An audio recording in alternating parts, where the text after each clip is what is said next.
Flávia? Bom dia a todos. Good morning, Professor Anne. Good afternoon em Israel. Eu sou a professora Flávia, da Universidade Federal de Itajubá, e vou estar acompanhando a mediação da palestra de hoje, da professora Sfard, de Haifa. I am Flávia, professor in the Institute of Mathematics in the Federal University of Itajubá, Minas Gerais, Brazil. I follow your work, read some of your articles, and recently attended a lecture you gave in December in Colombia. Okay? Yes, yes. Thank you, Annie, for your lecture. I put in after lecture, I put the questions in the chat. Yes. Okay? Yeah, but I would like you and maybe somebody else look at the chat, because when I talk, I don't read chats. Okay. If somebody wants to ask as I am talking, they are invited. I really want people to comment and ask questions as I am talking. I propose that if somebody wants to talk, to ask, to comment, they simply unmute their microphone and speak. It will be the best. Okay. In this way, I can notice that there is a question and I can stop and we can make a break and people can discuss whatever they want as my talk goes on. We have a lot of time and we can do this.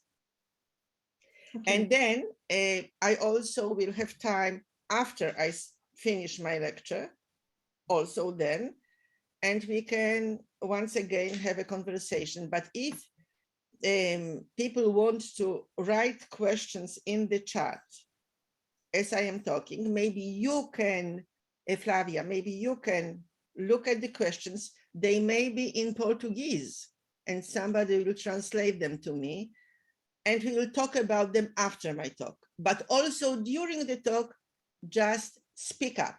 Just speak up. Don't, I mean, yeah. Okay? Okay.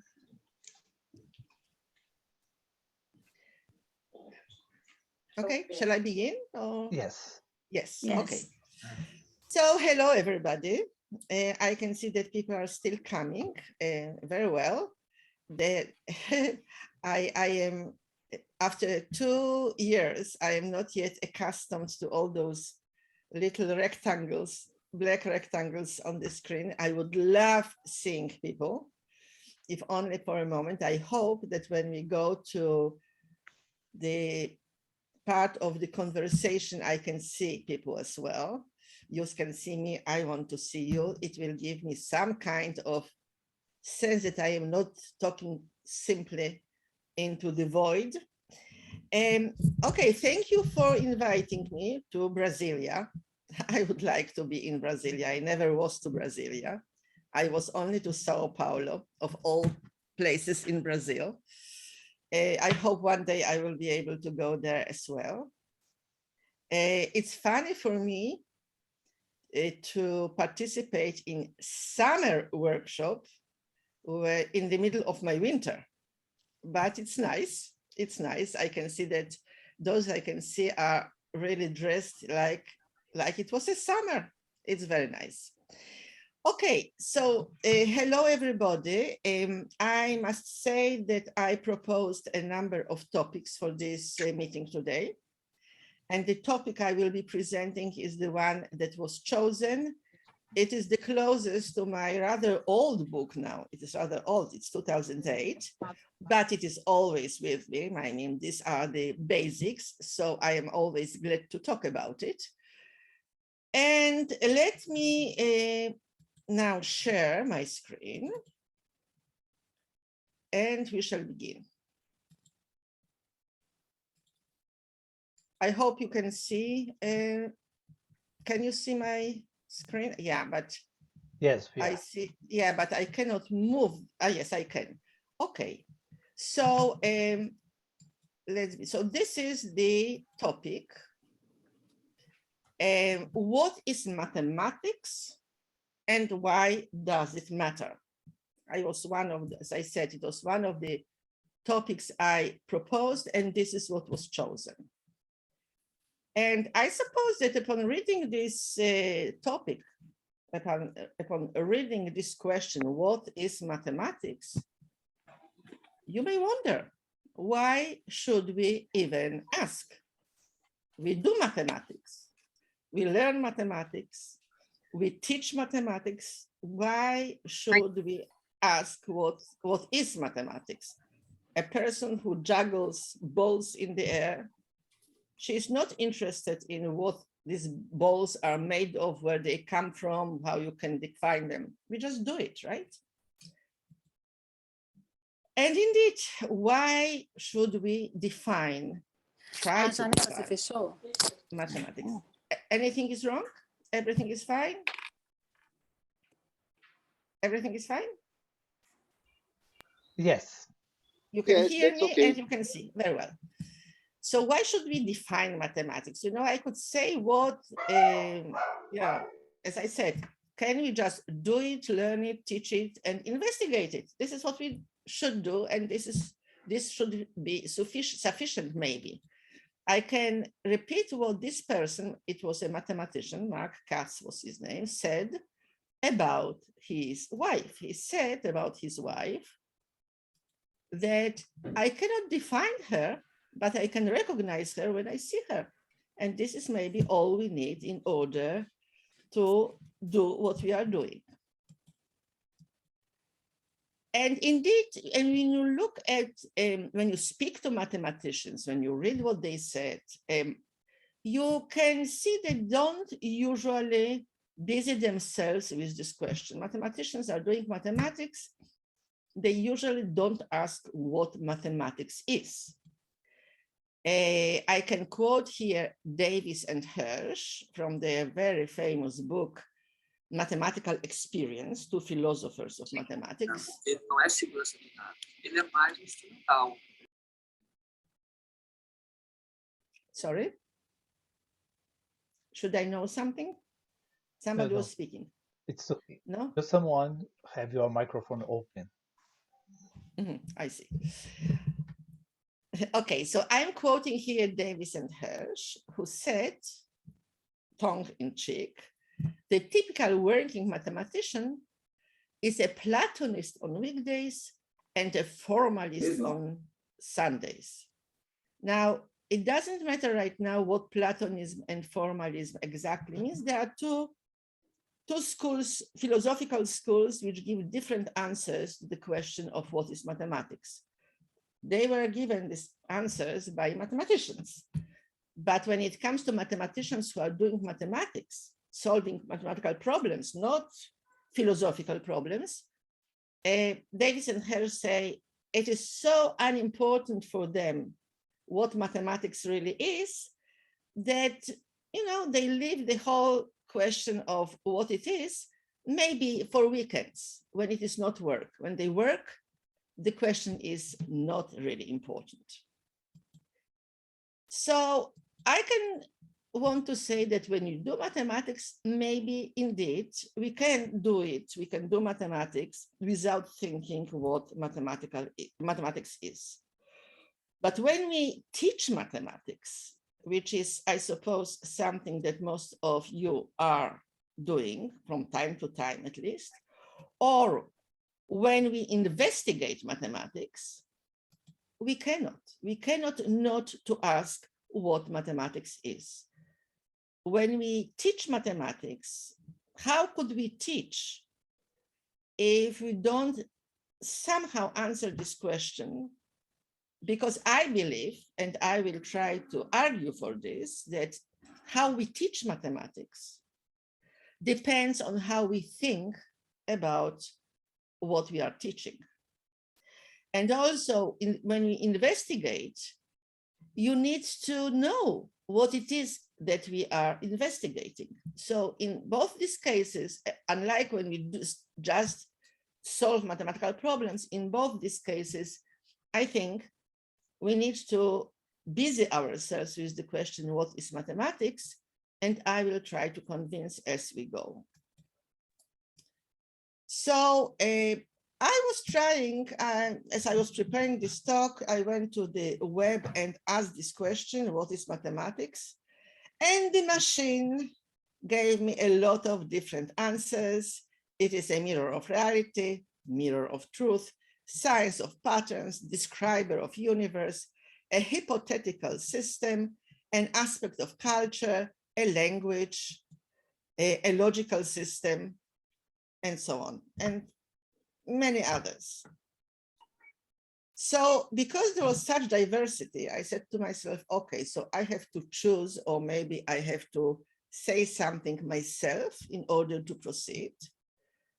And I said to myself the following.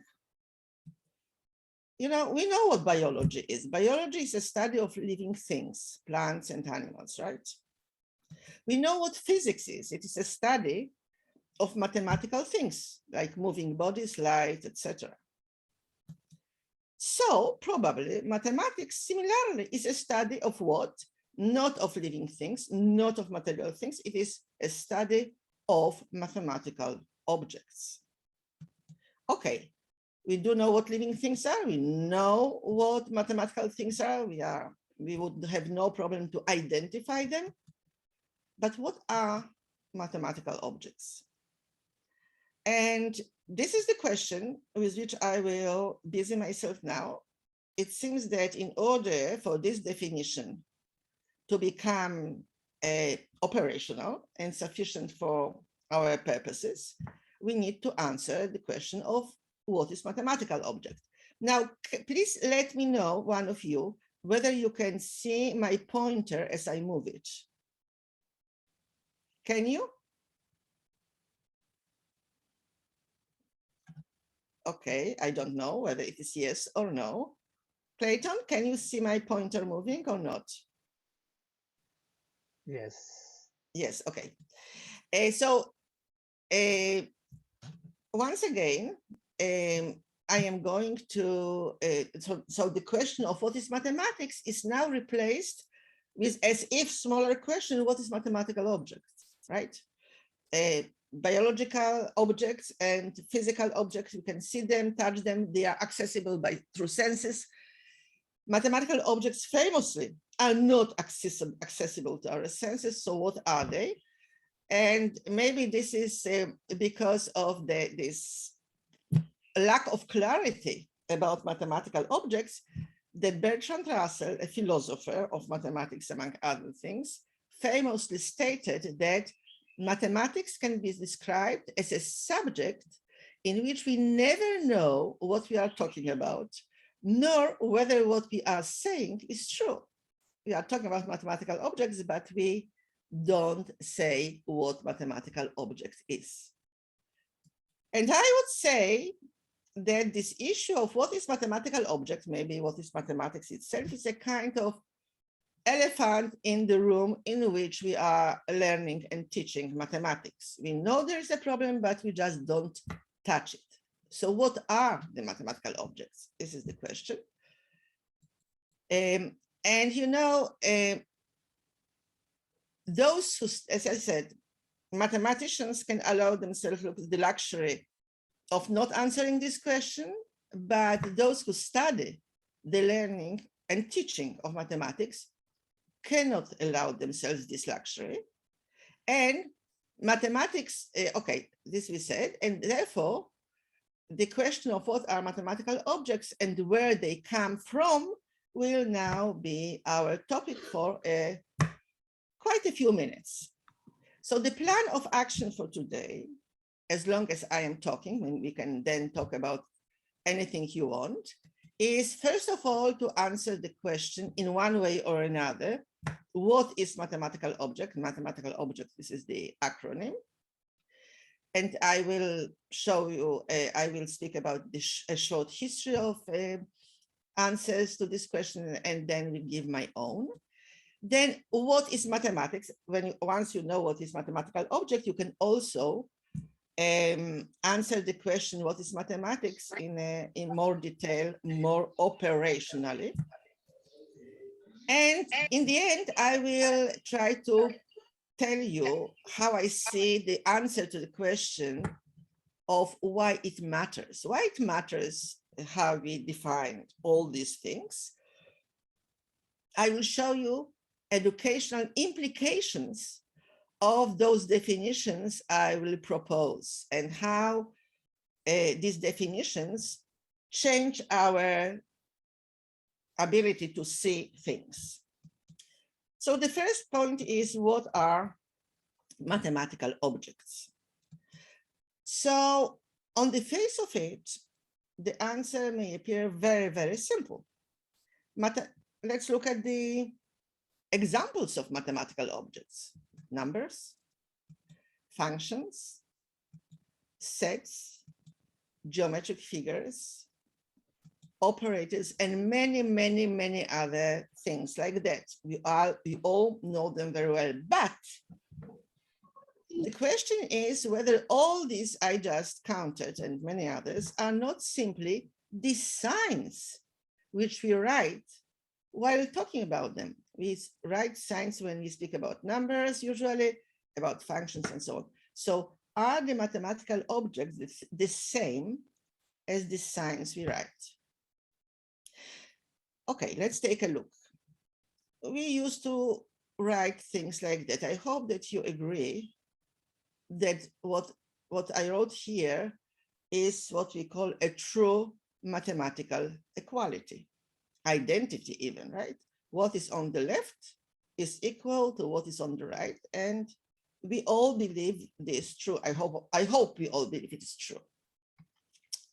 Now, why this equal sign?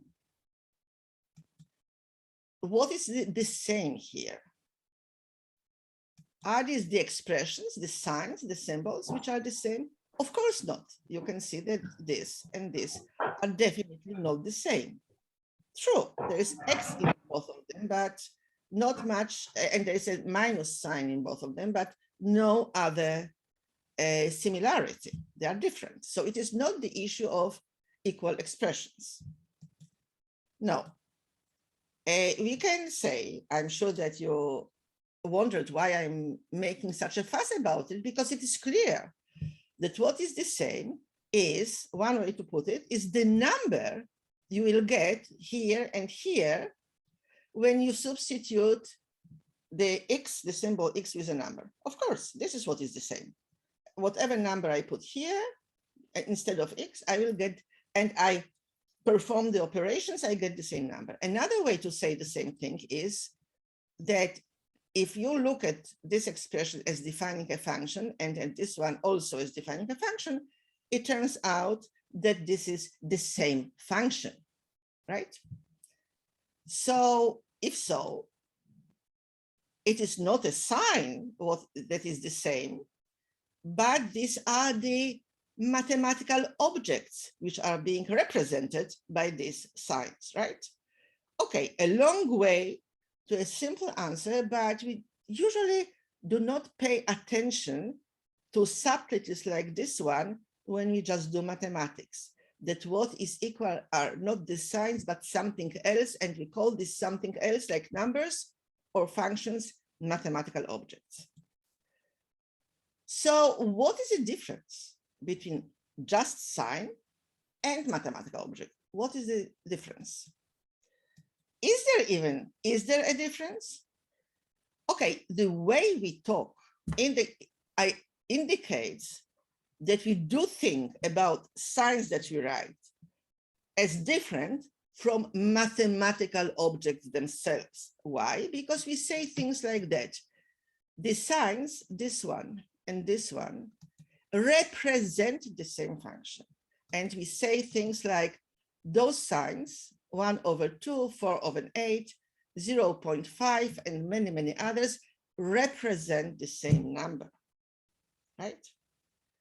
So there's a sign here and there is something else. There's a sign here and there is something else.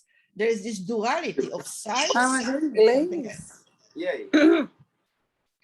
Yes, if somebody wants to speak.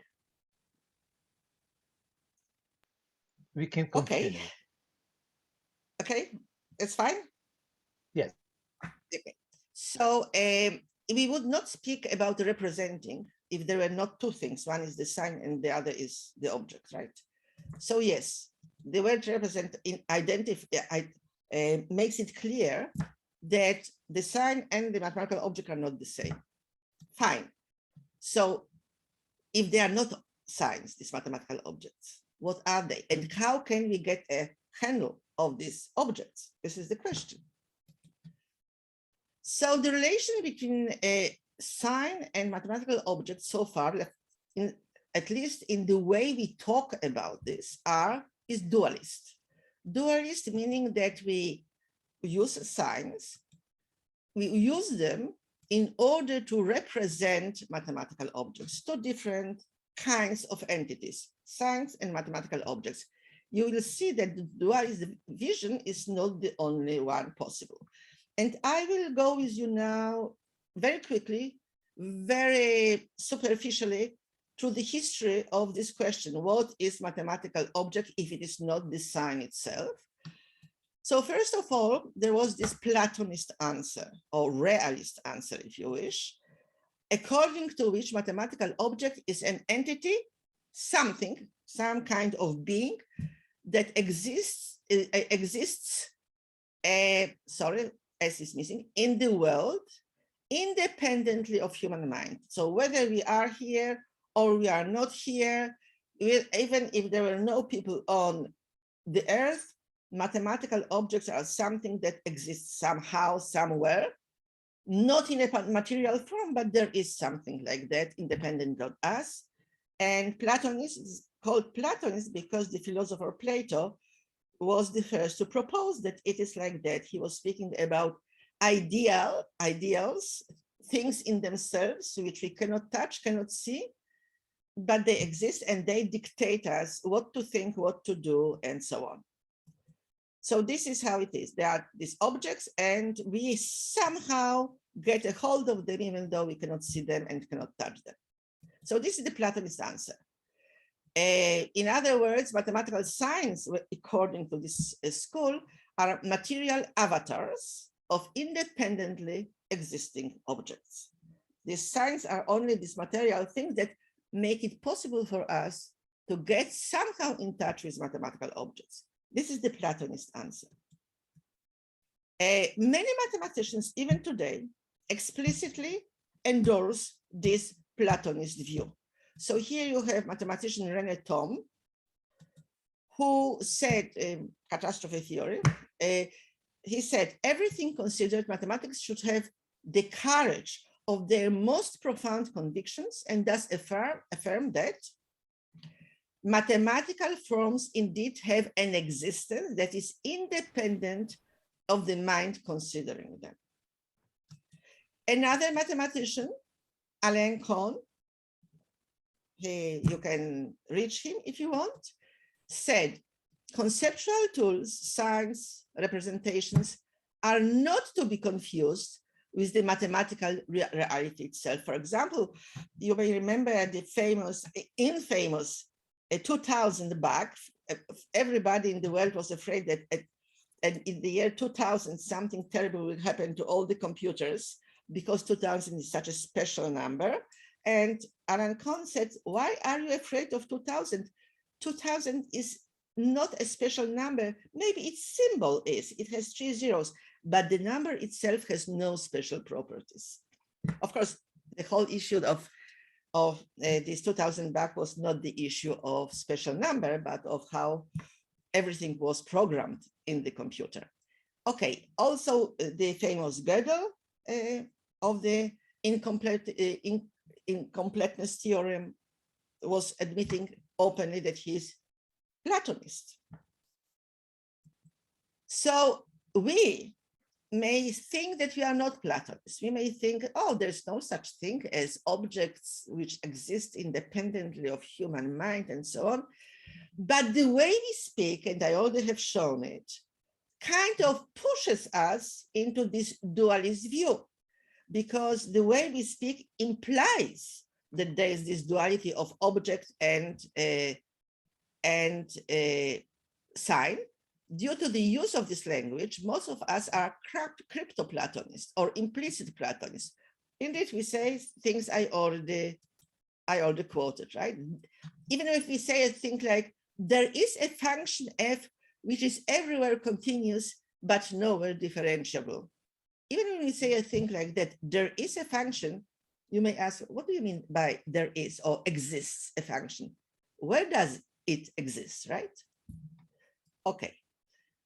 So another dualist answer, so this was one dualist answer, Platonist. There's another dualist answer to the question of what are mathematical objects. I will call it constructivist answer. According to this answer, which has been given mainly by psychologists and neuroscientists, is that mathematical objects are mental constructs. We have them in our heads, for which mathematical signs are external representations. We have internal representations and external representations. These internal representations are the objects. So this is how it goes. And the objects originate in our heads. And people like Ruben Hirsch and Philip Davis, I already mentioned them, said something like this: mathematics is our creation. We create them. They are not somewhere there in the world. We create them. It is about ideas in our mind. Fine, ideas in our mind, but what are ideas, right?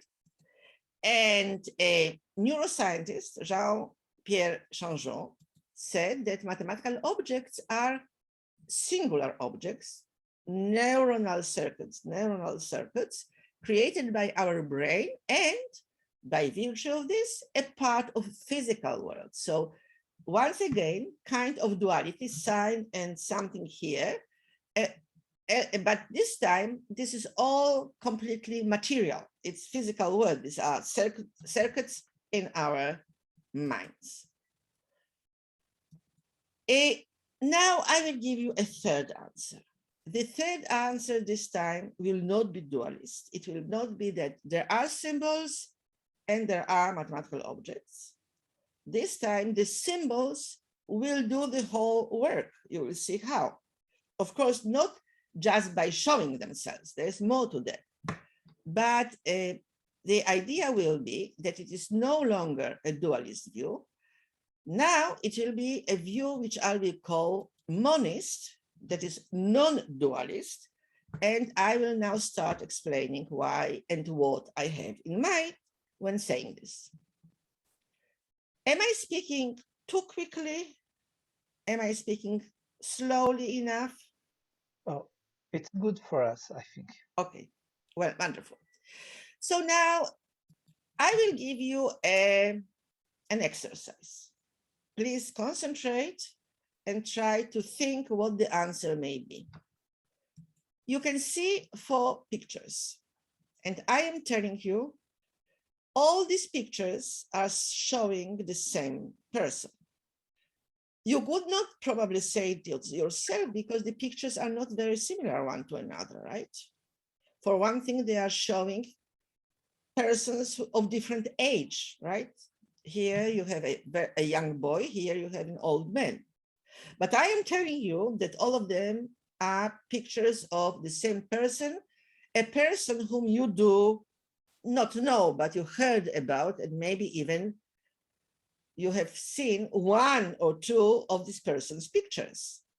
Can you tell me who the person is? Anybody can guess the person's name, can recognize the person? Breton Rousseau. Who? Rousseau. No, sorry, no. No. One more try. Hilbert. Hibbert, no, you are in the world of mathematics, and I took it from these pictures, not from the world of mathematics, rather psychology. Someone put in the chat this man is Freud. Yes, this is Freud, exactly. Luciano write Freud in the chat. Okay, so these are indeed pictures of Sigmund Freud. I don't think I have to explain who he was. And why do we say, what makes us say that these are pictures of the same person? Okay, the answer is probably very, very, very simple.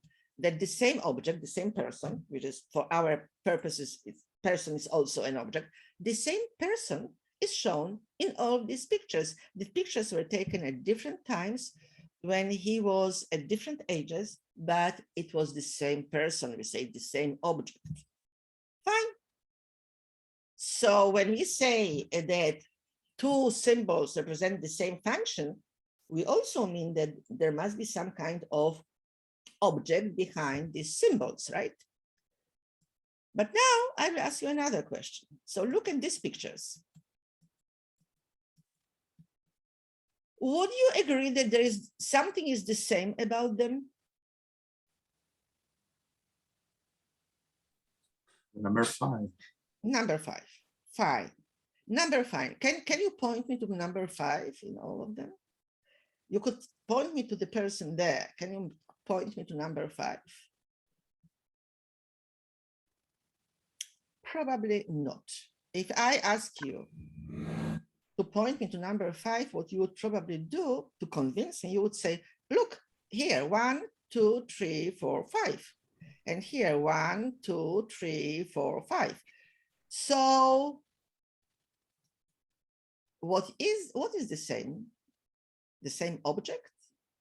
I did not show you an object, I agree. 5, in one way or another, is a common feature, but where is this 5? So the pictures themselves are not similar one to another in the way in which the pictures of Freud were similar, right? They are not similar.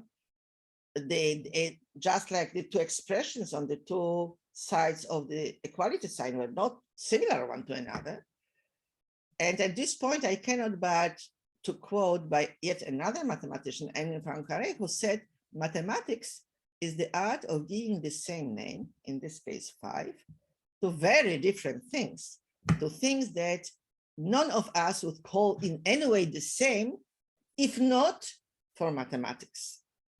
So let's go back to these pictures. I think that what I tried to argue for was that what makes us say that these pictures, these 6 pictures are in some way the same is the fact that when we count, we end with the word 5.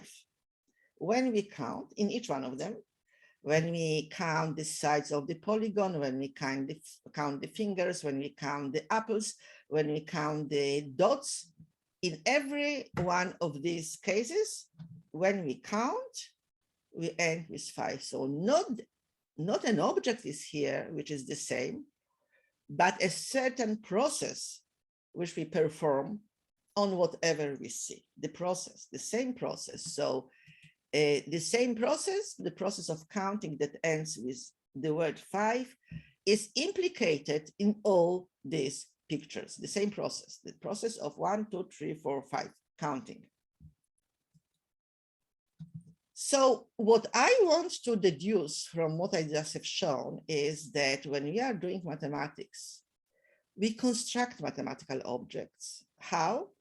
We have some certain processes that repeat themselves so often that we are very much interested to kind of shorten them. You don't want every time to say, see, you see this set and this set, if you count here and if you count here, in both cases, you end with number 5. This is a long story.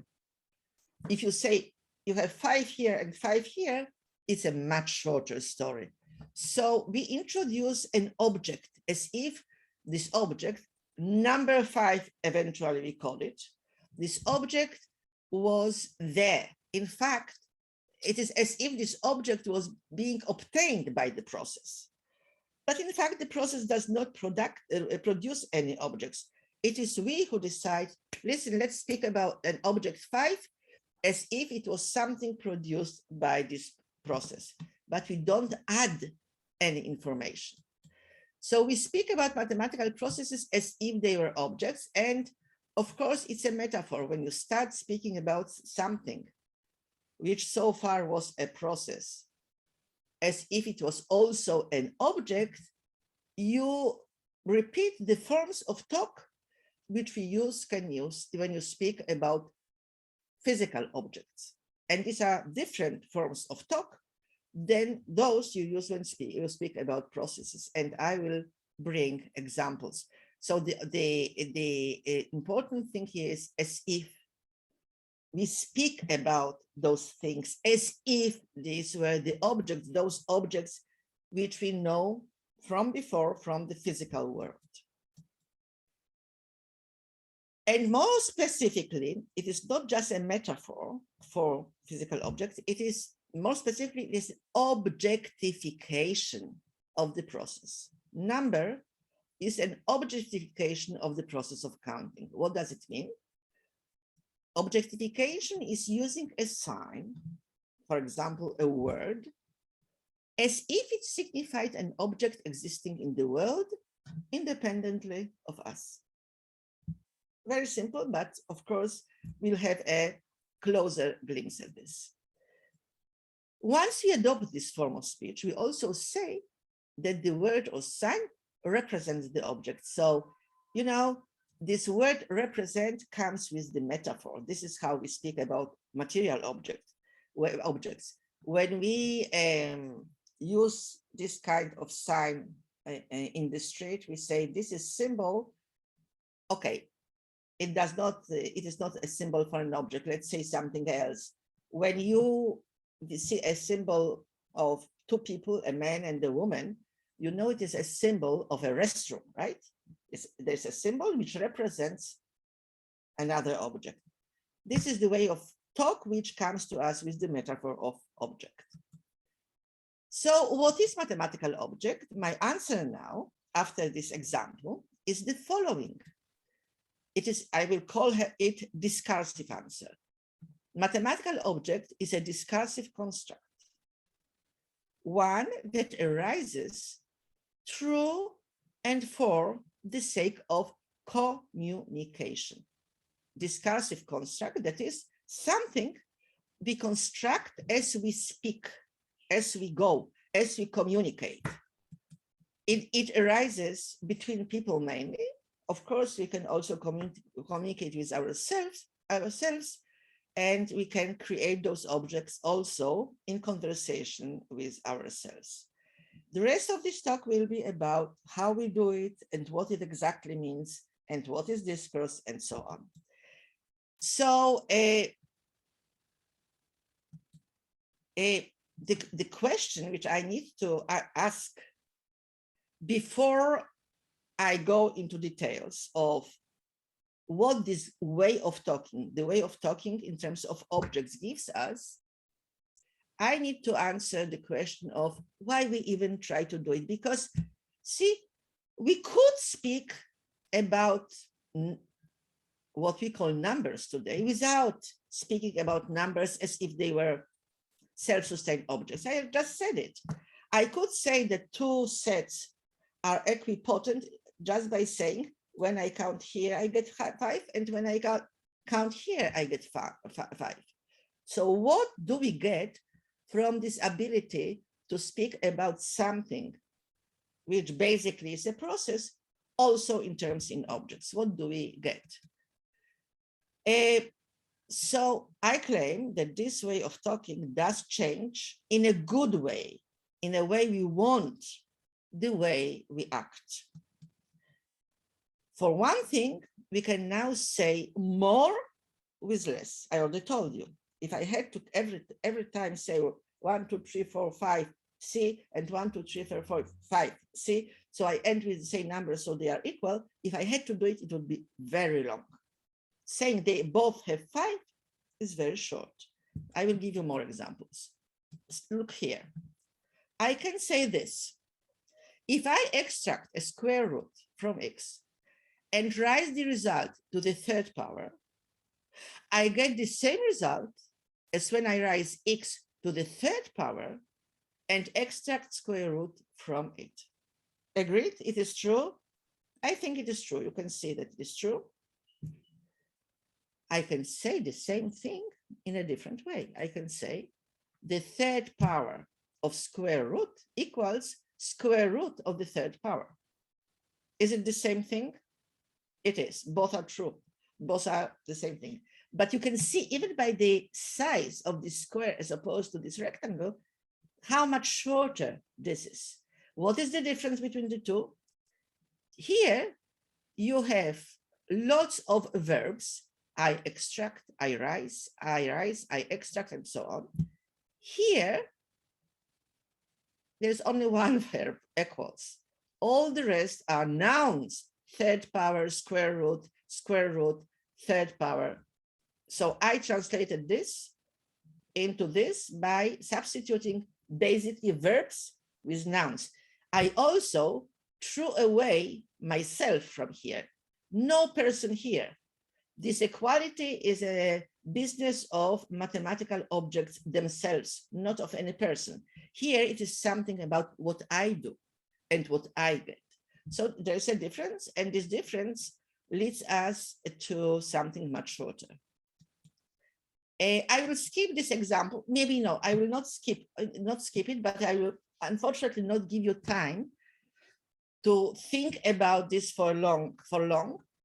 Nevertheless, suppose it's an exercise. I want you to think about how it would be for us if we decided one day that we do not use this objectified talk. We speak only in processes. And for you, I think you are Central America, but if you go a little bit more south, you meet Luis Jorge Borges, who wrote beautiful story of clone, I think, of a city clone, where people refused to speak in nouns. They only spoke in verbs. Find this story, because in the end, it tells you what can and what cannot be done when we use no nouns for those abstract things. So anyway, suppose you cannot use number words 1, 2, 3, except in counting. You can count 1, 2, 3. So you can use them as words, but not as something that represents something else. How would you then say what the following equality says? I will show you the equality. Sorry. This equality, 3 plus 4 equals 7. What does the equality tell us? That the object, that the number 3 and number 4, when added, give 7, right? How would you say this without being allowed to say 3, 4, 7, just like that?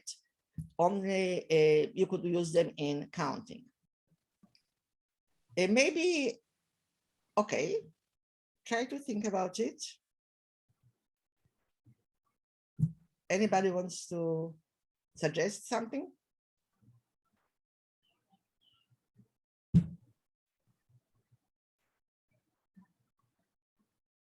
It's a difficult exercise because you never thought about talking about these things, and the criteria for what is allowed and what is not, maybe not very clear to you right now.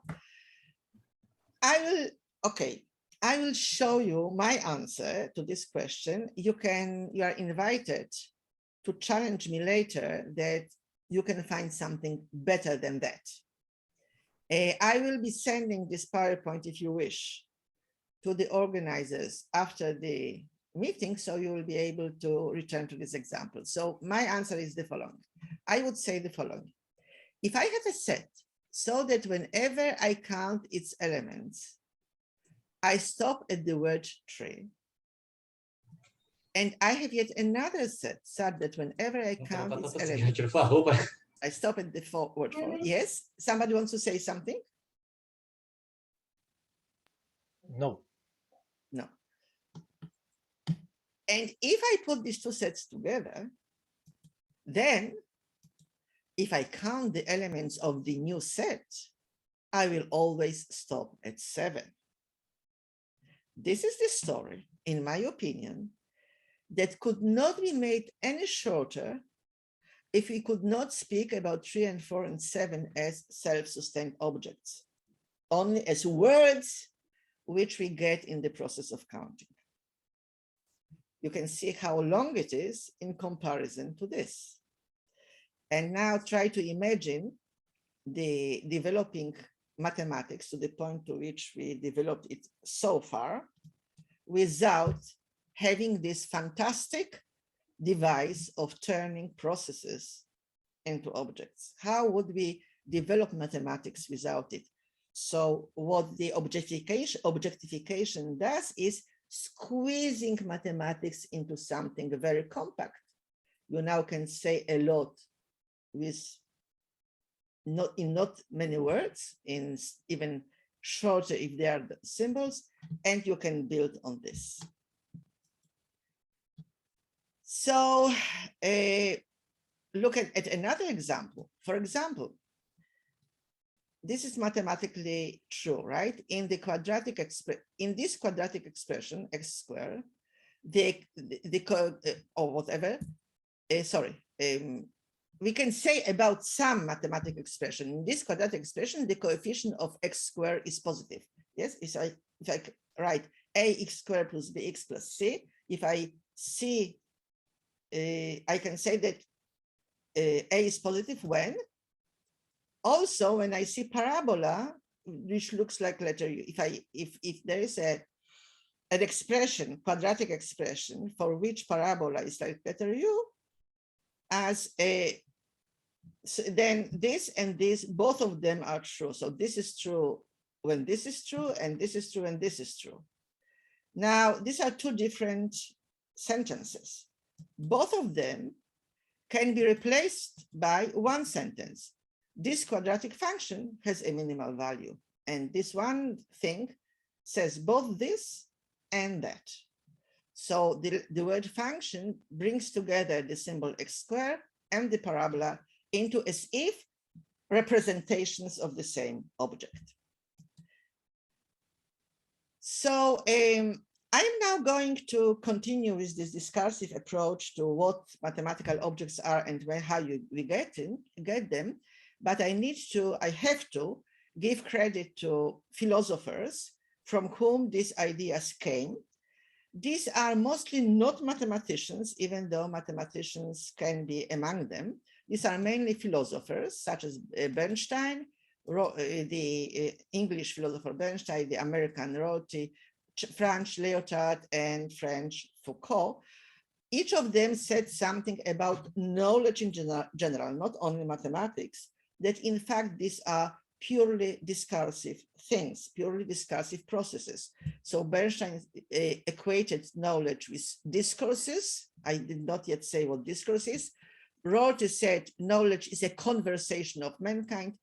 Lyotard said knowledge is a kind of discourse, and Foucault said something like discourses are things said, those familiar yet enigmatic groups of statements that are known as medicine, political economy, and biology, and I will add mathematics. So mathematics with its objects, according to what I said so far, is a kind of communication.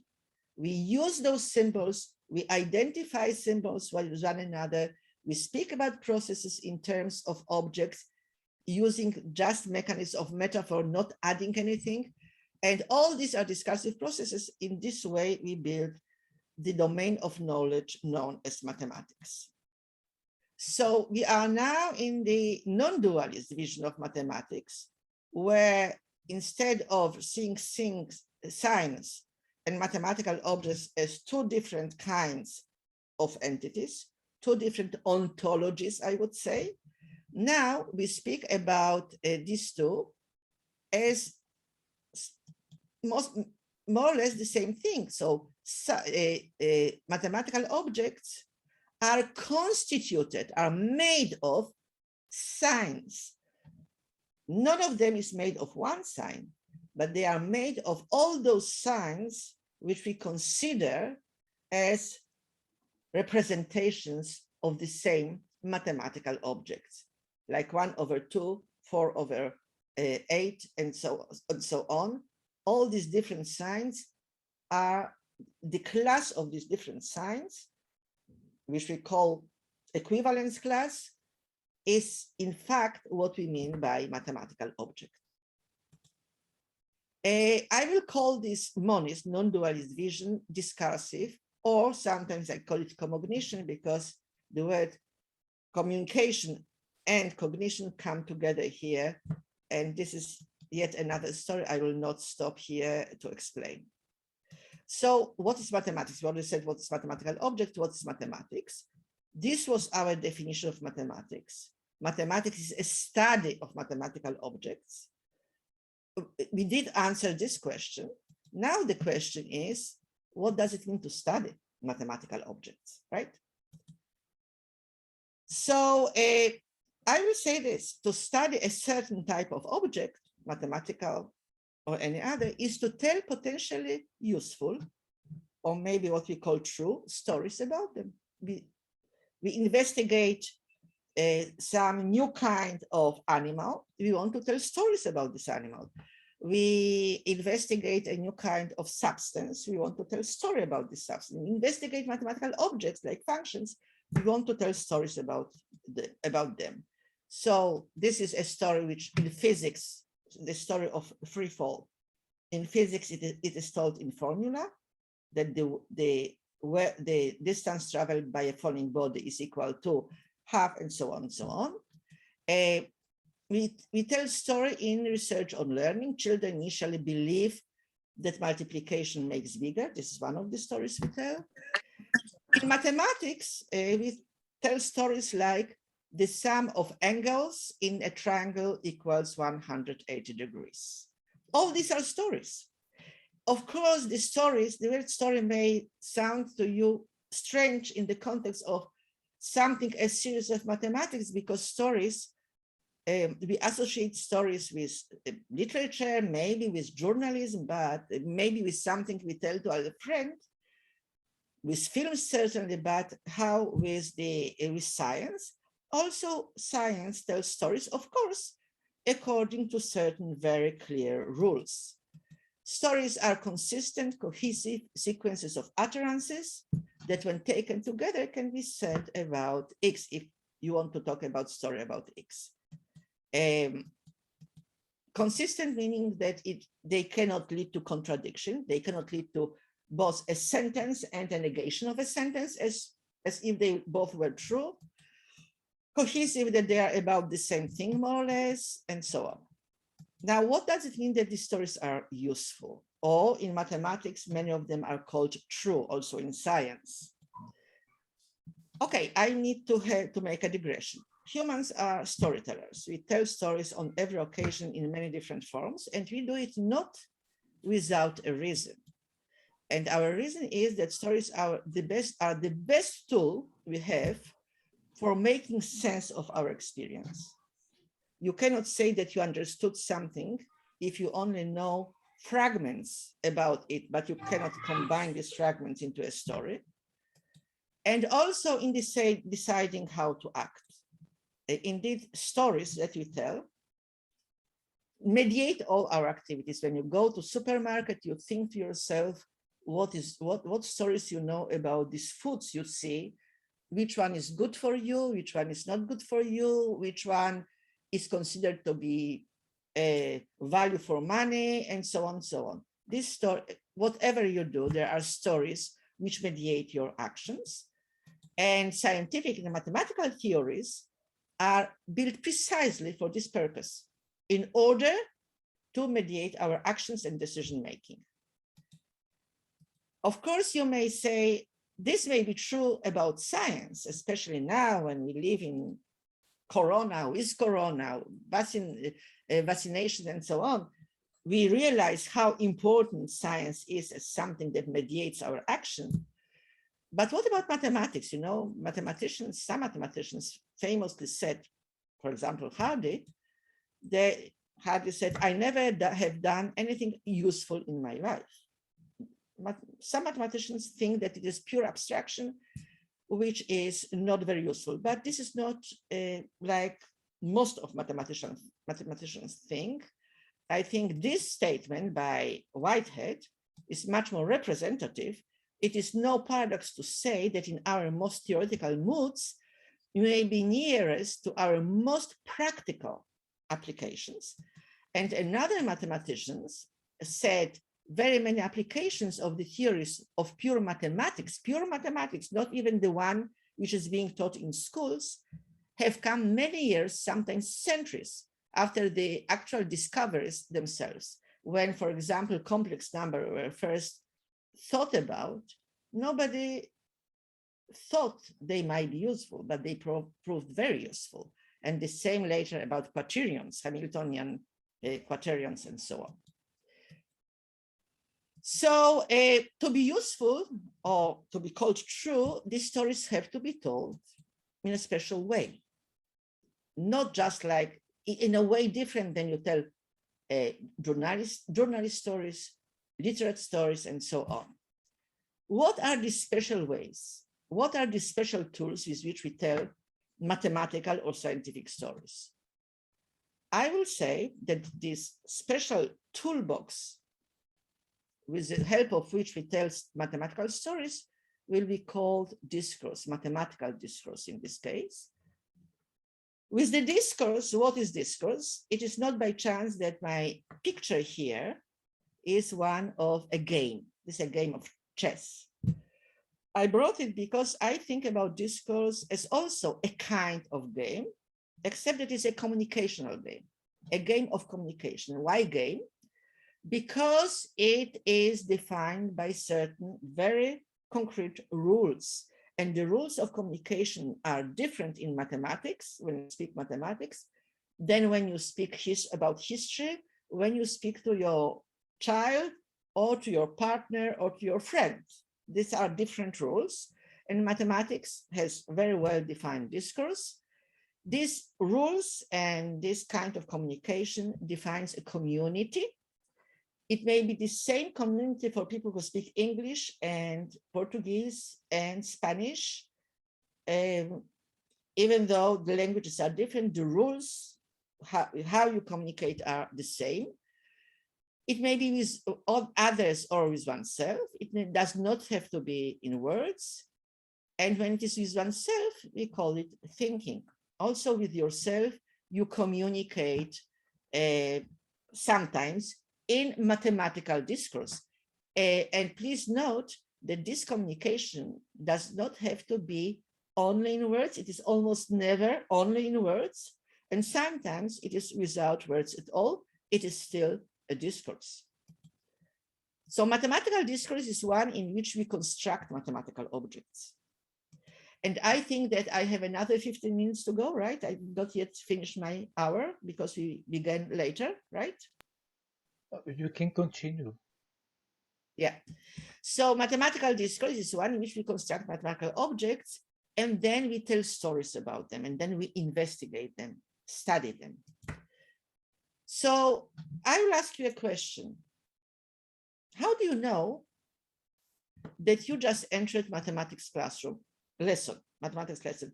I'm sure that you know the experience. You can go to school, go to a classroom, in a minute you know whether it is or not a mathematics lesson, whether mathematics is being learned in this classroom. What tells you that it is mathematics?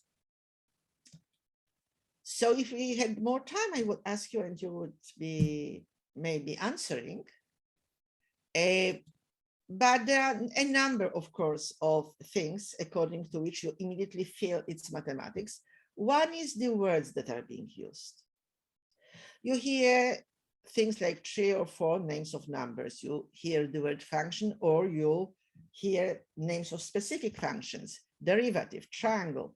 All these are mathematical words. But of course, the words themselves are not enough, because you can hear words like this also in other places, during physics or geography lessons, for example, even in history.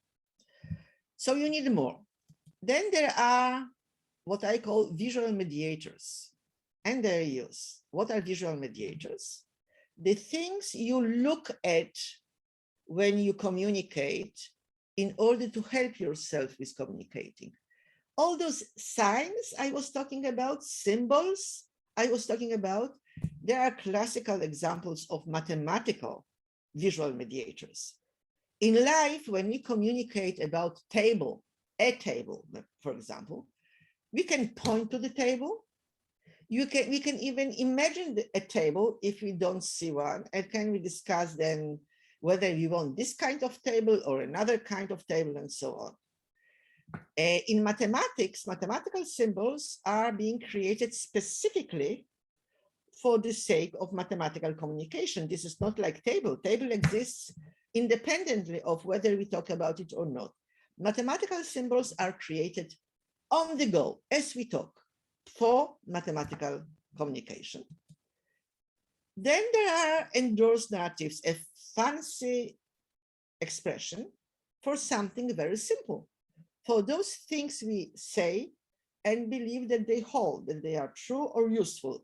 2 + 2 = 4, a derivative of x squared equals 2x.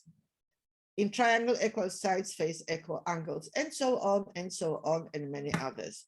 These are usually, this is what we, these statements, these narratives, these endorsed narratives is what we say that somebody possessed a knowledge of facts about something, right? Finally, there are routines, a certain patterned ways of doing things. We do things in a certain way in mathematics, and it may be different than, for example, in physics or in history. Take as an example how you create narratives and how you endorse them. In mathematics, you endorse narratives, but that is, you state that a narrative is true. How? By producing deductive proof. In physics, you need a laboratory. In history, you need a historical evidence, right? So there are very different ways of doing things, and these are called routines. And now to the question of questions. So I said that, yes? No? Okay.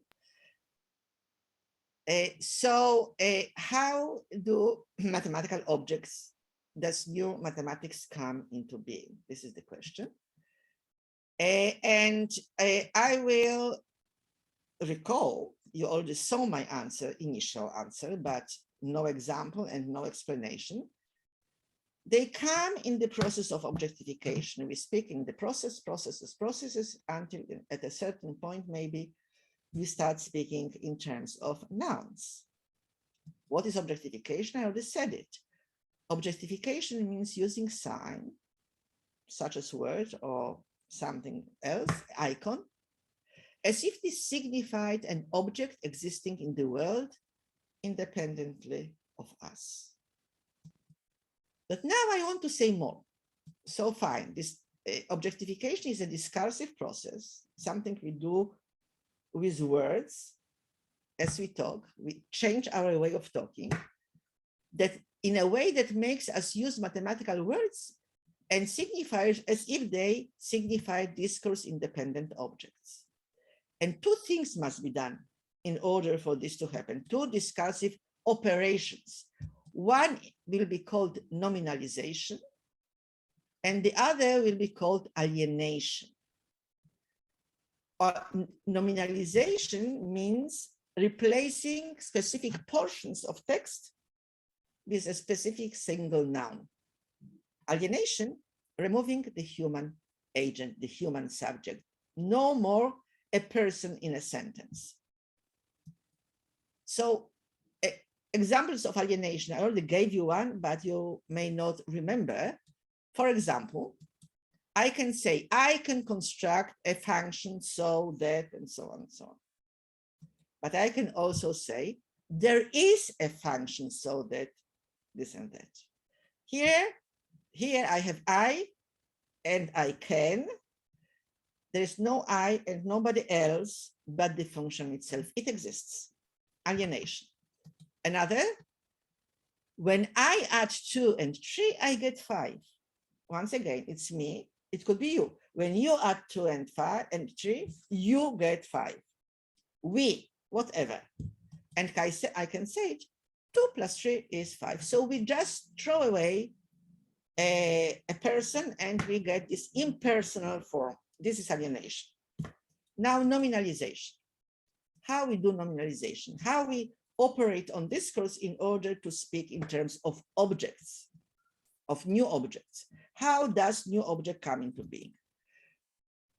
Okay, there are 3 discursive operations with the help of which we create new mathematical objects. One is reifying. And I already spoke about reifying without giving you this name. Reifying is replacing verbs with nouns, replacing stories of processes with stories of objects. You had plenty of examples already, that I will give you another one. When I multiply the odd number by itself, I get odd number, and I can say it in a reified way, the square of odd number is odd, right? Okay.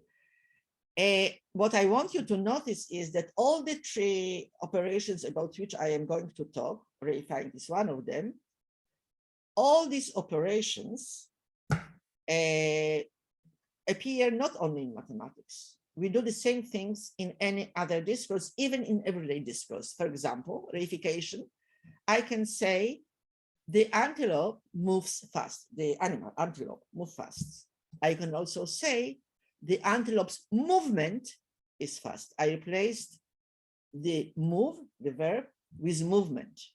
Not always, reification uses a word which is in sound so close to the original. Sometimes it's a different word. Okay, I will give you an example, once again, from a mathematician of actually noticing that reification, this transition from process to objects, happened to him.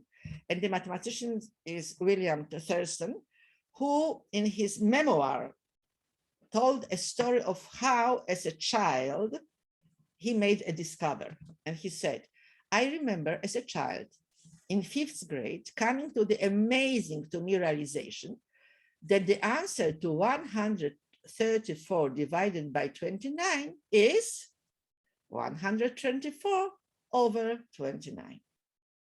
What a tremendous labor-saving device. To me, 134 divided by 29 meant a certain tedious chore. I had to do something. While 134 over 29 was an object with no implicit work. Okay. So this is reification, but there are 2 other discursive operations which we all perform when we create mathematical objects. So there's saying. Once again, it is not only in mathematical discourse.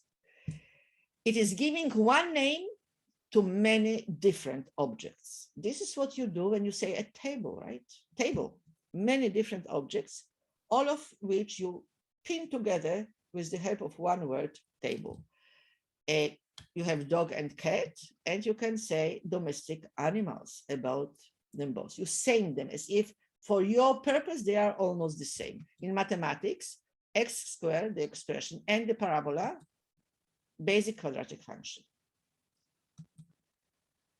Finally, there is an operation of encapsulating. Once again, it's discursive operation. It's a discursive transformation. You change something in the way you speak. You don't change the contents of what you are talking about. You change the way you speak about it. It is replacing plural with singular.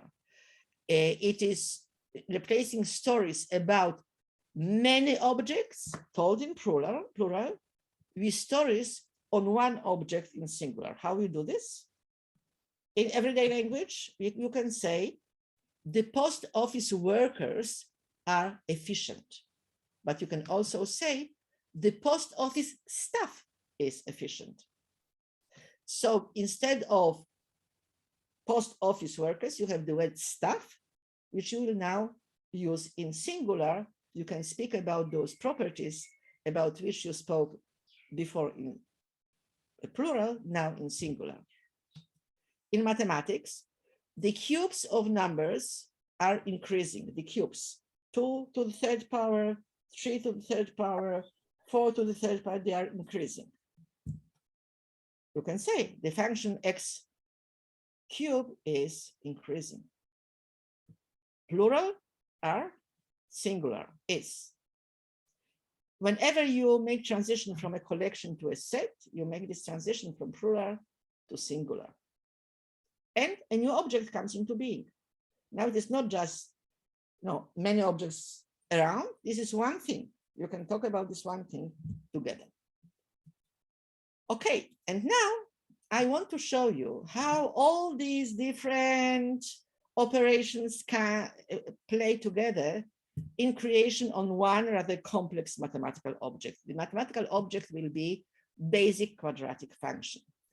So while constructing mathematical objects, we perform saming, reifying, and encapsulating in different combinations. Let me illustrate by showing a construction of the object called, as I said, a basic quadratic function.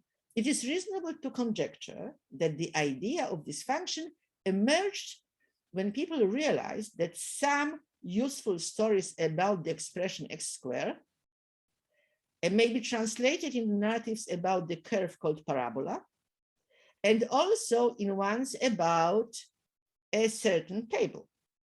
For instance, the claim that 0 is the smallest value of x squared can be translated into the story of the smallest number in the lower row of the table, and into the one of the lowest point of the parabola. 3 different stories, but they, in a sense, we think that they are equivalent, in a sense. So replacing all 3 signifiers, the algebraic expression, the parabola, and the table, with this single term basic quadratic function allows us to make all these 3 statements simultaneously in the single sentence. 0 is the smallest value of the basic quadratic function. Here we use the new noun function to perform saming of the 3 original signifiers. What we call basic quadratic function is now a combination of signifiers with the 3 of them, x squared, the parabola, and the table, constituting realizations of the signifier basic quadratic function. So we have this signifier, and we have those signifiers, and those signifiers realize this one. But this is not the end. The process of realizing signifiers with the help of other signifiers is recursive or iterative, if you wish. And the 3 realizations, these 3 realizations of the basic quadratic function may themselves be realized by other signifiers. Thus, x squared may be realized as a square of any specific number. It is thus obtained from these specific squares by saming. These square numbers, in turn, are reifications of the operation of multiplying numbers by themselves. Similarly, both the table and the parabola can be realized as the set of ordered pairs of numbers and their squares, with the encapsulation as the corresponding transformation. These, in turn, are, as before, reifications of the operation of squaring. It was a long story, but what is important is that what you have here now, all of it are signs, symbols, but they are somehow interconnected. Whatever appears lower is a realization of whatever appears up here, right? And 3 operations were being performed intermittently, saming, encapsulating, and reifying to arrive at this kind of network of symbols. So this resulting diagram, this network, presents the object called basic quadratic function. I would say that this object, basic quadratic function, is exactly this network of symbols, which can still be continued. This is not the end, right? So it is the name together with its realization network. So I am repeating, mathematical object is but a metaphor. Function, but mathematical objects are not alone. So are all those nouns, or many nouns, which we use in everyday life, like velocity or speed and energy, identity, class, ego, and many, many others, democracy and so on.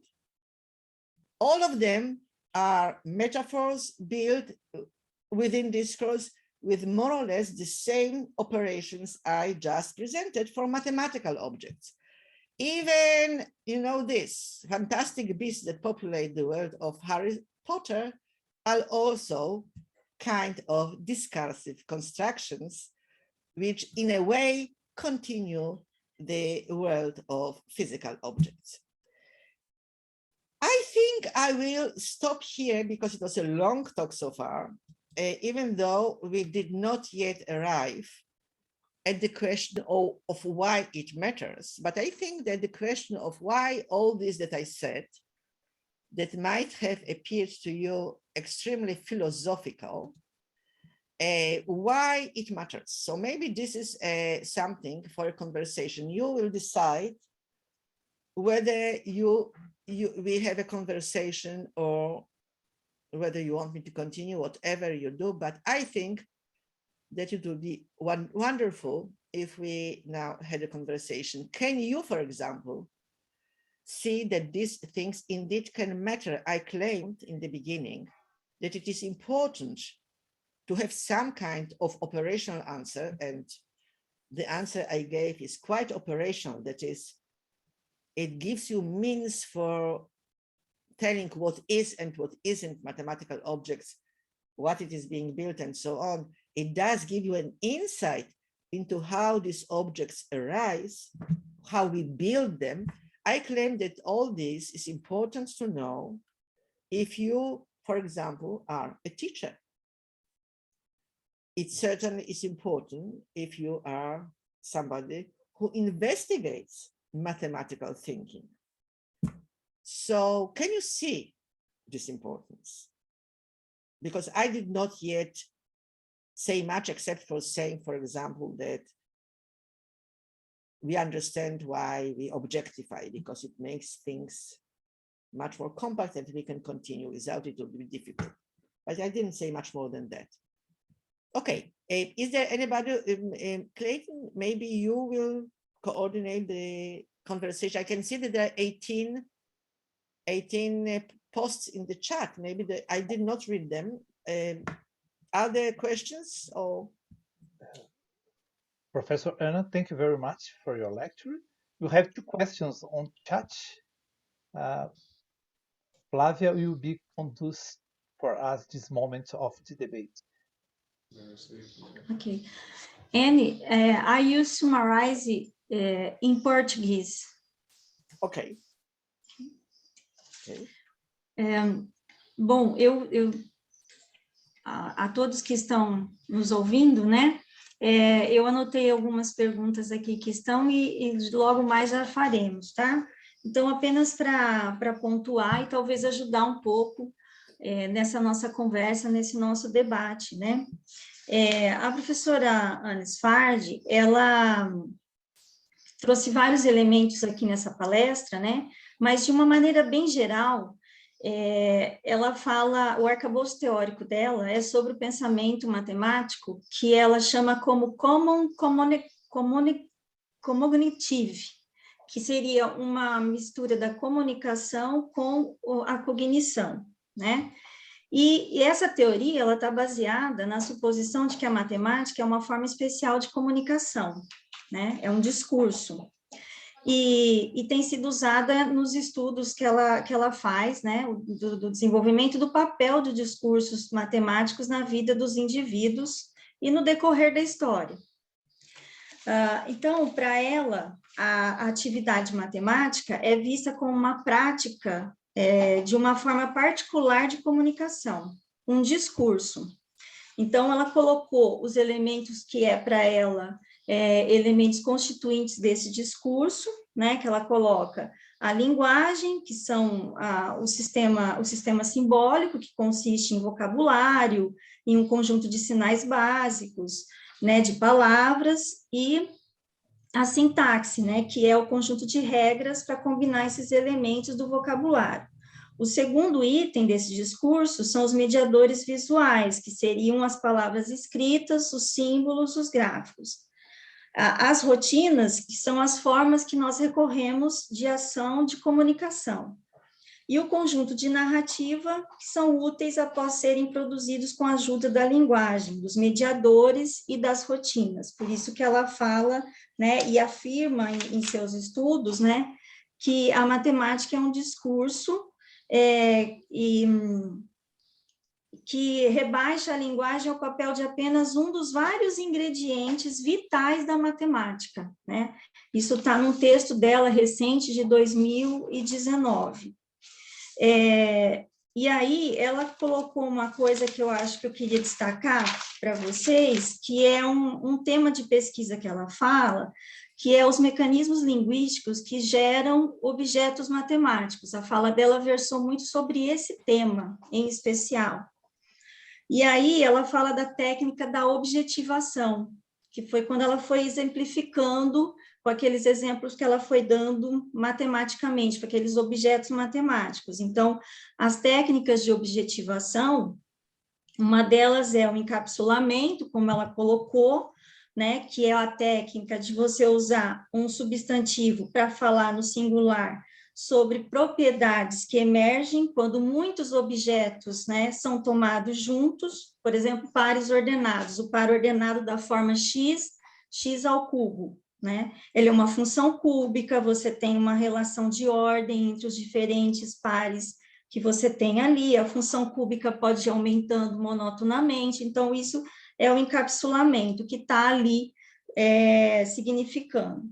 A reificação, que é a técnica, que é uma também das técnicas da objetivação, que substitui, historicamente, processos por histórias sobre objetos, por isso que ela fala muito em histórias, né? Então, isto é, substantivo ao invés de verbo, então é como se a gente substituísse o substantivo por um verbo. Então, por exemplo, né, 5 é a soma de 2 e 3, ao invés de, quando se soma 2 e 3, obtém-se 5. Então, é isso que é a reificação. E a terceira técnica, que ela falou aqui hoje, da objetivação, é você falar, nomear objetos que até então pareciam não relacionados. Então, ela fala quadrilátero, né? Quando falamos quadrilátero, por exemplo, para paralelogramos, trapézios e pipas, né? Então, acho que, em termos gerais, essa a forma como ela tem trabalhado. Daí nós temos no chat uma pergunta que foi, acho que a primeira pergunta da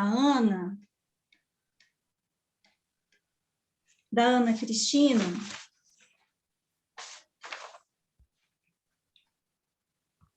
Professor Anne? Yes. Okay. Ana Cristina ask no chat, né? I can see, yes, okay, yes. What do you propose for mathematics to be taught in the teacher education as the art of communication? What I mean? What exactly is the question? I mean, I do think that we should teach mathematics as the art. the art of communication. But what is the question about teacher preparation? It was something about teachers, right? No? Teachers is, yes, yes. So what about teachers? Teachers should what? Training teachers. How can we apply your perspective in a teacher training courses? In teacher training courses. So, okay, so I believe that it is, this was my thesis and all along this talk, that for those who teach, it is important to answer to themselves the question of what mathematics is, what they are teaching when they are teaching mathematics. And if one accepts my monist, non-dualist view, discursive view of mathematics, then first of all, and I can see here because I can see some questions in chat in English. So people are asking about the importance of language in teaching mathematics and in learning mathematics and so on. So if one accepts the discursive view, of course, the centrality of language becomes very clear. In teacher education, I would challenge the teachers, the prospective teachers maybe, to think about teaching mathematics as teaching some kind of the art of communication. What does it mean? When we communicate with other people, what do we want? We want to be understood and we want to understand them, right? This is the basics. This is why we communicate. Otherwise, there's no reason to communicate. We communicate in order to be understood in one way or another. Now, what happens is that we very often misunderstand one another, very often. Sometimes we know that we misunderstand one another, and sometimes we don't know it and we go on, but each one of the participants leaves the conversation with different ideas about the topic of conversation. Now, one way to think about mathematics, mathematical communication, mathematical discourse, is as the art of communication, as something which mathematicians created in order to improve communication in two respects. One is its clarity, that is to diminish as much as possible the possibility of misunderstanding. They said to themselves, if we create a discourse with very clear rules, which mathematics certainly is, then those who follow these rules will have to agree in the end. There are no two, if the rules are being followed in mathematics, these rules are clear and comprehensive enough in order to make sure that two people cannot leave the conversation with different ideas. Laura. Yes, of course, this may be just a dream. This perfect communication, when people cannot fail in communicating clearly what they want to communicate because they all follow the same rules, is a dream. But this is a kind of dream that guides mathematicians. This is one thing. The other thing is the compactness of communication. We teach mathematics also in order to be able to state very, very, very general truths about the world. 2 + 3 = 5 is a very general truth about the world. So I once thought, and this is something I would propose to challenge the teachers to do, about teaching mathematics exactly as this, as the art of perfect as if communication, of communication that tries to be as good as possible. How to do it? For example, rather than throwing definitions on students, mathematical definitions, we may expose them to some examples and then challenge them to communicate between themselves about these things, about the concept of which these are just examples, and see what happens. People, when they communicate, and cannot agree, it would be natural, but here the teacher has a role. It is the teacher should tell the students, you cannot agree. Try to check the two of you, whether the two of you have the same thing in mind. This will force the students to try to define what they have in mind. In other words, what I'm trying to say, you can think about activities in mathematics classroom where arriving at definition is a kind of a task that we do for a real reason, for the sake of communicating, not because somebody gave us this definition. And similarly, when solving a problem together, the students should be challenged to look at those places where they cannot agree, and it happens very often, to check together what it is because of which they cannot agree. Maybe they are thinking about using the same words in different ways. Maybe they are following different rules, different criteria for what counts as endorsable and what doesn't.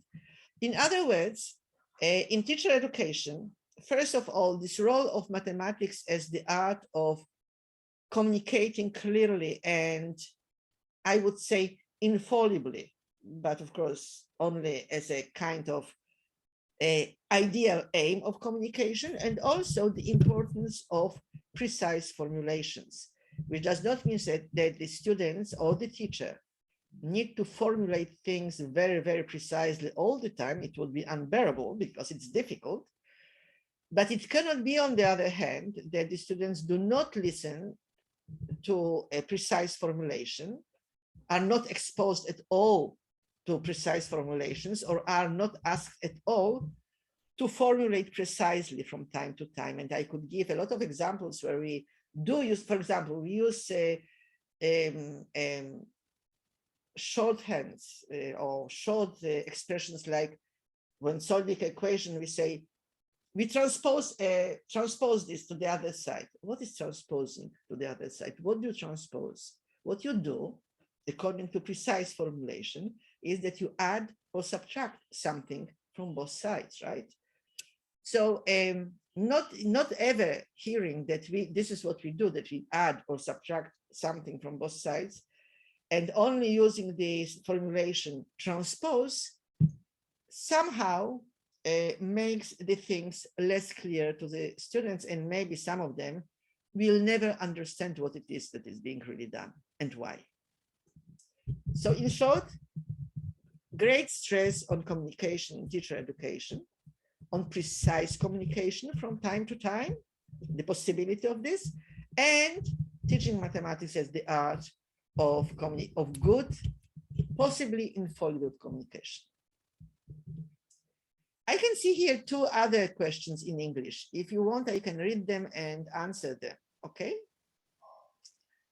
So there's Ricardo, and he said, I think it is he, about cognition perspective, is it possible to consider that the students' fluency in producing texts in their language is an essential component to perform routine of production and endorsement of narratives? Yes, I think that it is. That is, language is extremely important. Of course, you will find mathematicians who would say, when I solve problems, language is the last thing I worry about. I do it in images and so on. There's this wonderful little book, which I read as a young person, by a French mathematician, Jacques Hadamard. It's called The Psychology of Invention in Mathematical Field. It is Hadamard sent a questionnaire about how you think mathematically to all the great mathematicians of his time he could think about. One of them was Einstein.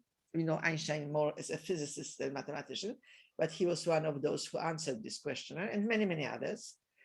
And he asked a simple question, how you think when you think mathematically. And many of them said that they do not use much language when they think about mathematics. They think in images and so on. in the end, Hadamard said that there are different kinds of mathematical minds, those who think more sequentially in words, those who think more holistically in images. But in the end, you cannot communicate the mathematics, even to yourself, precisely without a language. So maybe the process which leads you to solving a problem or to a new mathematical discovery itself is not entirely linguistic. It may be. But in the end, you do not count as somebody who produced some mathematics unless you can put it in a very, very precise language. In symbols are a part of language. So yes, I would say that proficiency in language, in one's own language, or I would say good understanding of how language works is important in mathematics. I would say so. So this is my answer to this question. Of course, you may disagree with me, but then we would have to have a discussion, and I would defend my view and you would defend yours. Now there's Enrique. Ricardo, did I answer your question? Enrique, okay. If the objectification of mathematical process is a metaphorical action, it's a language process, and the human language is normative and built inside a culture. How to deal with the common sense, sorry, I lost it. How to deal with the common sense speech that mathematics is universal and the same no matter when, where, and for whom. I love this question. I've written a number of times about the fact that, of course, our claim that mathematics is universal and everywhere the same is very much misleading. More importantly, for our purpose, even if you take this Western type mathematics, which especially when encoded in symbols appears very universal, but because these symbols are being used in the same way in all the languages, when you really encode mathematics in language and graphs, then that doesn't matter what language you speak, whether it is Portuguese, English, Hebrew, or whatever, you can read the symbols, so it looks very universal. So even when you take this Western mathematics, you find out then when you look at how people learn this mathematics in different cultures, in different places in the world, the processes are very different, and I have a lot of research to support what I'm saying. This is not just something I think, this is something I saw. So my group, my students, myself, my colleagues, we have up to this day made investigations on learning mathematics, on learning about infinity and limits in Korea, in Korean language, and in United States in English. Learning of probability and fractions in a place which is very much in news these days, Tonga. You know about Tonga and about the volcanic eruption and tsunami there. So one of my PhD students did his research in Tonga on learning probability and fractions. I have some comparisons between learning, for example, the concept of area in Hebrew and in Arabic, because in my classes here, I have both Arabic and Hebrew speaking students. We have something else. In short, we have many examples showing that how people learn mathematics very much depends on their culture and the language which reflects this culture, supports this culture, which is their home language. Because even if, let's say, people from Tonga learn mathematics in English, the way they arrived at the concepts of fractions and probability was different from what we know from English-speaking or Hebrew-speaking countries, that is with different kinds of difficulties. They experienced different kinds of difficulties and made different kinds of mistakes. And the same about limit and infinity in Korean students and American students. And I can tell you that the difference came probably from the fact that the Korean students in Korean language, they did not use infinity as a noun. They could speak about infinitely, but they could not say infinity as a noun. Where it comes from? In English, both infinity and in limit are words in everyday language which may be known to the students before they use them in mathematics. So when a student first hears about limits in mathematics, in English, he already knows something about limits. He knows about speed limit on the road, for example. And this knowledge works for these students. For better and for worse. If you know the meaning of the word limit in real life, you deduce that it will work similarly in mathematics. So you can say something like that something strives to limit, but you can also make a mistake that you cannot go over speed, right? Over the limit, because you cannot go over the speed limit. So it is for better and for worse. If you don't, now in Korean, the words limit and infinity do not come from everyday language. They come from Chinese, together with Chinese character. And the students hear the sound of the word for the first time when they hear it in mathematics. It does not bring any associations. And therefore, the learning must be different.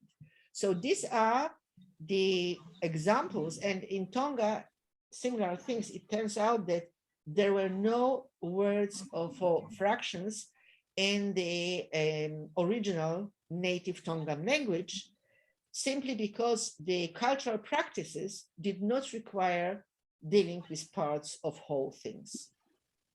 And there was no issue of equal sharing. Why not? We would say, what? They did not do equal sharing. They did not, because there was such a plenty of foods, natural foods, fish, fruits, and so on, that everybody took however they needed, and that's it. There was no idea of equal sharing. There were there was no dealing with parts. There was no dealing with fractions. And this gives its signs even today when students are learning mathematics in English. They learn it differently. So certainly this idea that mathematics is universal, and this is a very dangerous idea, that mathematics is being learned universally, because mathematics is universally used as a kind of measure for human, I would say, worth, right? This is a part of psychometric examinations. People are being compared according to their results in mathematics. They are admitted or not to universities according to their grades in mathematics. Why? Because everybody does the same mathematics, right? And this is dangerous. So I am very glad that you asked this question, Enrique. Did I answer your question? Yes, Professor, thank you. I've asked because of an article that a well-known mathematician, Brazilian mathematician, published saying that math is universal and it doesn't matter where are you from, which are your culture, and you learn math at the same way, and math is the same for everyone. And I think also it's dangerous.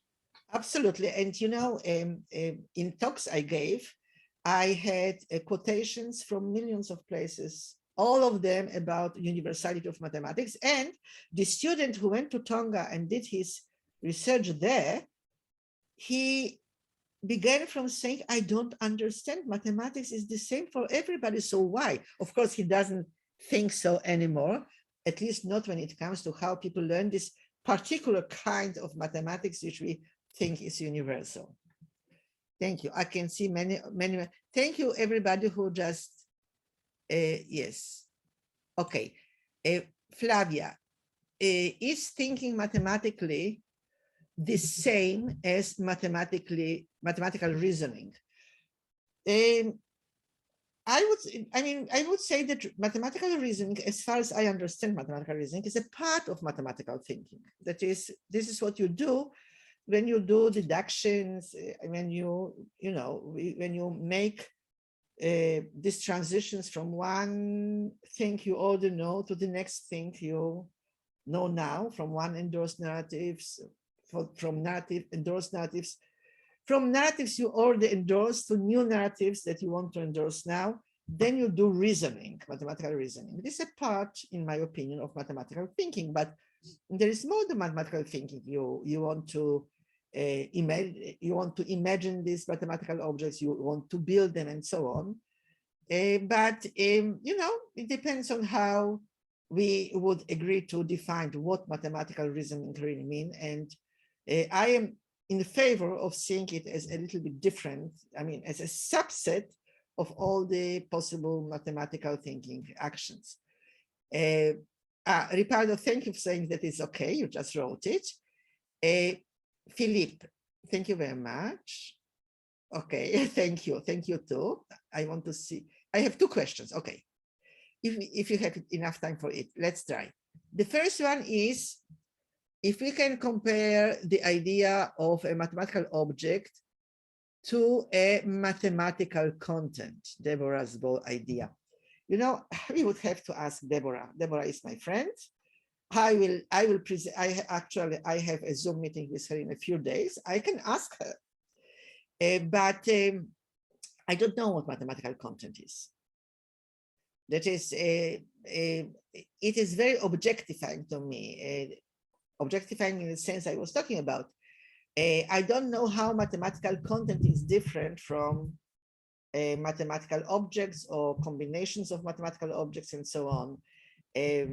Of course, when we look at a mathematical problem, you can speak about the content of mathematical problem, but how do you take content out of the words in which it is formulated? So I'm sorry, but the question simply is not very clear to me. Maybe I don't know what exactly of what Deborah wrote and said you are referring to.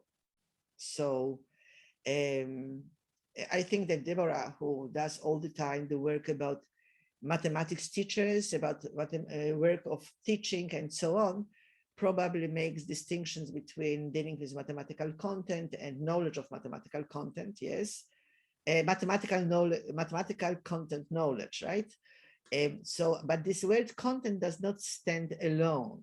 Mathematical content knowledge is the idea, and this is about what the teachers need to know, which is a little bit different than what I was talking about today.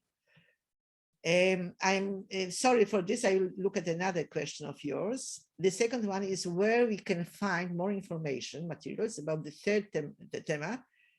It is about educational implications. I will, and thank you too. I will send some papers to maybe to Clayton, right? May I? May I send? I will send the presentation, and by the way, in the presentation, you will see this third part, which I just did not present, but it is there, and it is, I wouldn't say self-explaining, but there are three things there that I'm saying, three examples from research. And I can produce a paper, add a paper for each one of them so that you will be able to read it there, okay? So okay, thank you very much, Mrs. Sfard. Thank you very much. Welcome. Let's go down. It's okay. Okay. Geshiara, yes. O'Halloran is in her book, it is not he, it is she.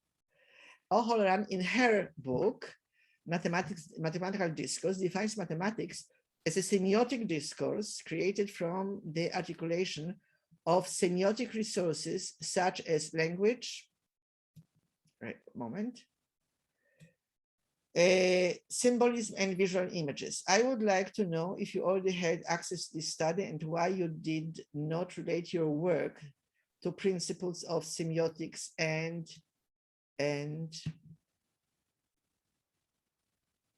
social semiotics. See, absolutely. I have O'Halloran's book on my shelf. I read it. I read it long after I produced my own book, even though I think it appeared 2005. My book appeared in 2008, but my book was written for a long time. But this is not to say that it would be right not to relate these two kinds of work. By the way, O'Halloran worked with the ideas by Michael Halliday. He created this social semiotics, and this is a much broader topic than just in application of mathematics. So yes, I do have many papers, and in the book itself too, and especially my work with Candia Morgan from England, where we even compare social semiotical approach like hers and the one I presented here. We see relations and so on. The main difference, some things are really almost the same, even if stated in a little bit differently. So, we could say it is almost the same. Choose this or that because you only are choosing names for things.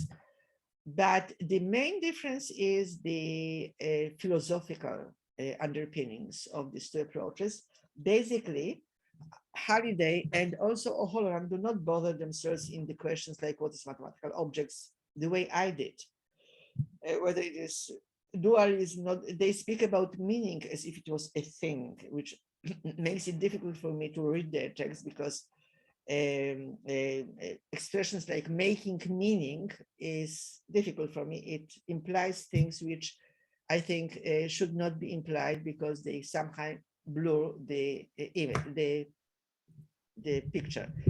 Anyway, you are completely right that these two approaches are very close in many respects. I view the work done by Halliday in general as inexhaustible and inexhaustibly rich source of methods for analyzing discourse and seeing things which without this analysis would not be seen. So, and you can find in my writings many references to this work. Okay. Okay, I think that I exhausted all the, did I not notice any other question which I can read? There is more question. But not There's no more question. Okay. No more questions? No and more yes, questions. Slides will be sent to the organizers. And I will send also some papers. So it will take me a day or two to send it because I have to find things and I will send them. And thank you for being here, people. It was wonderful to be with you, even though I'm not really with you. Thank you very much. Thank you, Annie, for your lecture. I watched several of your lectures, and then you always surprise. Okay, thank you. I hope to be able to continue surprising. Very well. I did not think about myself as in any way surprising, but I like this description. I like it very much. So no more surprises. I think that we need to say hello and goodbye and obrigada. Oh, thank you very much, Professor Anna. Se todos puderem abrir as câmeras para uma fotografia. Ela quer que... Can everybody open your cameras to yes, take a please. photo, Oh, please? wonderful.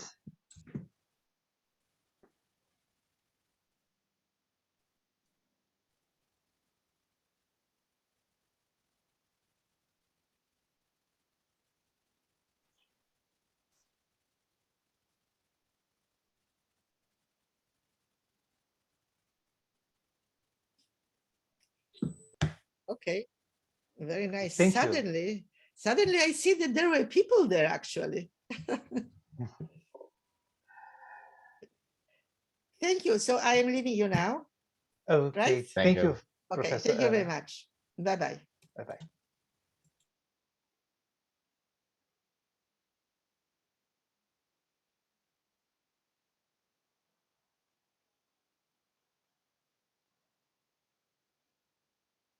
Obrigado, Flávia, pela companhia e pelo suporte.